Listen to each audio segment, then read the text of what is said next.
Yo guys, welcome to the video. This is Josh or Milky, and in today's video I'm going to be going over what will probably be one of my final videos for this season of Torchlight. It's my Flame/Gemma build that I've been playing for the past few days. I ended up doing some low life stuff, trying out some aura stacking. It's been a lot of fun, but yeah, this season for Torchlight for me, it's been an absolute blast.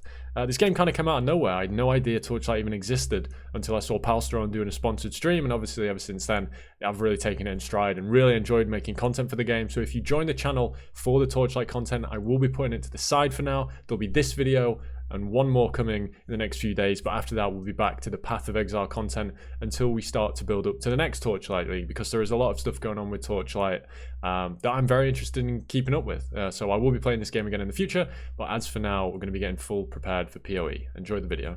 So coming straight on into game, let's talk about why I decided to go low life on this build. That's probably one of the standout things that I did that maybe other people aren't. Many people are playing Flame Slash. It's a very popular skill. A lot of people go the life variant. I elected to go ES because I thought the benefit of scaling auras was just kind of unmatched. And basically the reason I thought that was simply the amount of aura effect you can get in this game is kind of crazy. You get 40% from this selfishness gem. As you can see, I don't even have it ranked up to full just yet.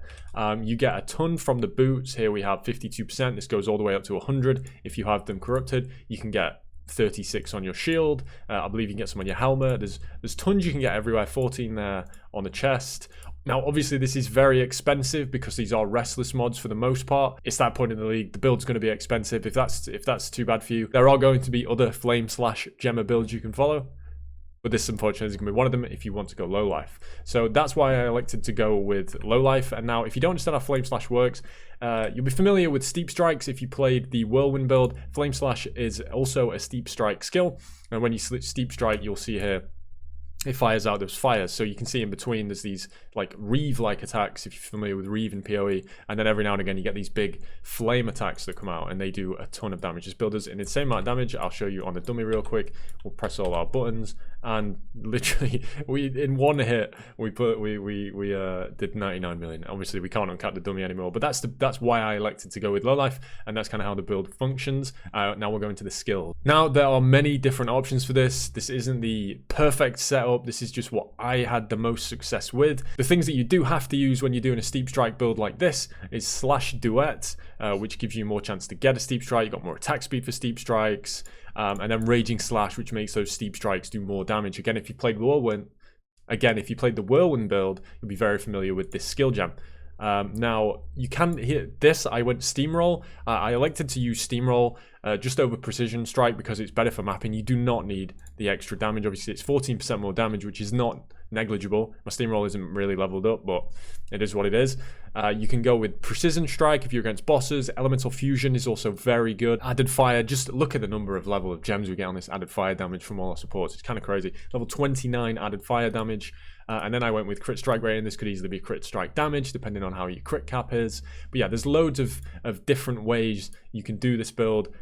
These are the 6 that I go with for mapping, and then for bosses, if you really need to, you probably don't, you're going to do enough damage anyway. You can swap this out to Precision Strike. Then for our movement skill, we have Spiral Strike, Hardened, and Quick Mobility, pretty standard for a movement skill. Bloodthirst with Mania and Bloodbath. Obviously Bloodbath, just you get more and more effect and it stacks up, and because Bloodthirst lasts so long, you just keep refreshing it, you're going to constantly get these Bloodbath ticks, which is great. Bull's Rage is just insane, man. It gives you so much damage. You have to use this and just juice it up as much as you can. And then Fearless Warcry. This is one of the big things. We also scale a bit of Warcry effect, and the reason for that is this Warcry makes it so our Steep Strikes do 11% additional Steep Strike damage for every enemy we hit. Now, obviously, we're not going to hit that many enemies when we're against bosses, but because we've got all this Warcry effect, this could easily go up to like 22, 23, 20, maybe even 30% more damage. And there are some funky things you can do with Warcries as well. There's an Immortal build going around. If you get enough Warcry effect, you can actually get 100% damage reduction. I didn't elect to do that. I thought it was a bit cheesy.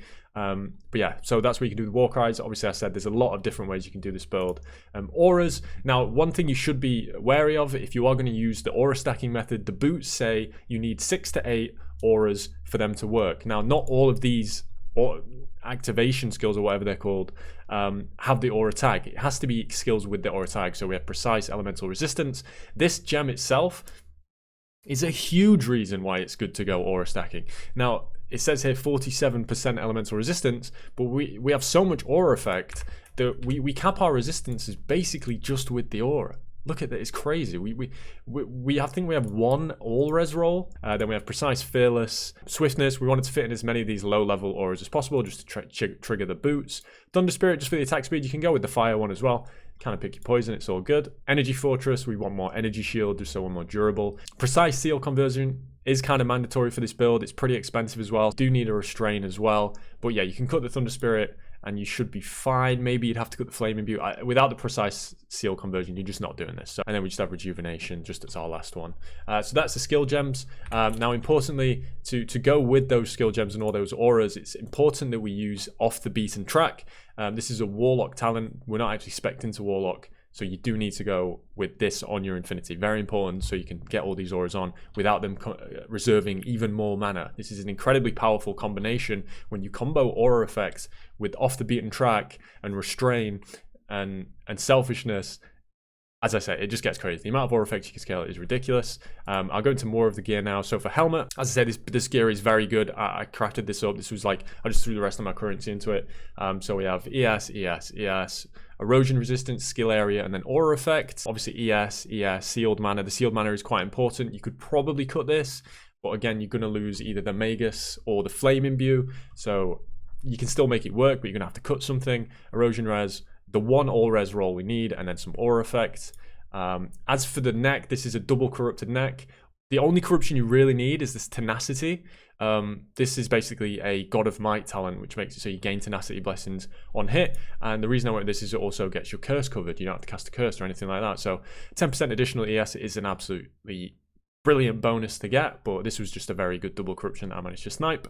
You don't need it to be this good, you just need tenacity really. Then for all magic grip gloves, ES gloves, we need conversion, so we have the conversion and fervor, and the rest is kind of optional. Obviously erosion res is nice, but because of our neck, we actually take a lot of the erosion res damage and it gets converted to fire, and obviously you can see we have 78% fire resistance, so it's not essential we're capped on erosion damage, but it would be nice. So then the boots, as I say, you want to make sure, do not get them corroded with auras on it, do not take effect on oneself. Be careful you don't do that, they will be listed cheaper, don't get baited. Get as much aura effect as you can with as low auras needed as possible. You kind of do need 6. You could kind of jig it around to do 7 if you drop the Magus and put in something else, another aura, you'll be fine. Rings, we have 1 Gemma's Desire in the left. This is uncorroded with plus 6% additional fire damage for each maximum fusion energy.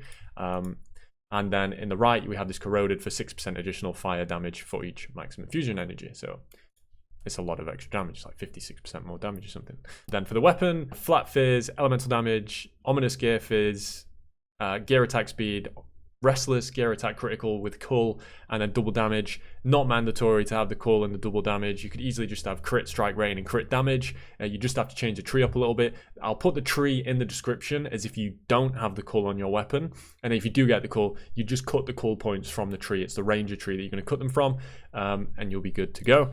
And then for the shield, the reason I like to go shield is for the aura effect and the war cry effect.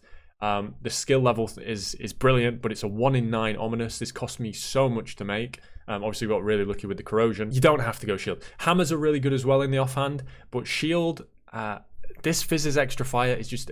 I just feel like shields are really underrated, especially on this build. The amount of damage we get from this shield alone is ridiculous. So I would personally go shield. You have to make sure it's a strength shield or you cannot roll this mod. So be careful with that. You might get baited into thinking you want an ES shield, but you just simply can't, unfortunately. You have to go with the strength shield or you can't roll this mod.